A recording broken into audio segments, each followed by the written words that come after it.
Selles kõiges. Ei ole ju. Nad on lihtsalt nussid su ajusid need 10 aastat. See oli õnnetus. Eugen, sul on isa veel elus. Sa võid temaga ühendust võtta ju.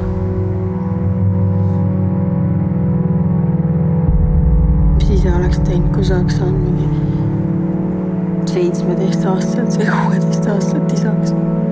Mis sa oleks teinud? Aga miks ta tagasi ei võtnud siis? Millal? Mis mõttes tagasi? See käi niimoodi.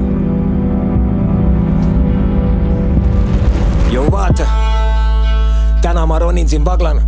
Nädala tagasi tundsin, et Tony Montana kustutaks elu, kui kustutaks Fuck you, päris elu! Kuid mööda meid ronivad paganad, kustuta tuli see kõik, mis ma tahan vaid magada. Unusta suvi, unusta kuni lõputu lumi jääb sadama. Siin kiirteel, mu aju labiilne, stabiilsust ei suuda ma tagada. Aga ma siinseid lumelaviine raputab piirdes Richteri skaalana ning veri viskleb must lavana taevas.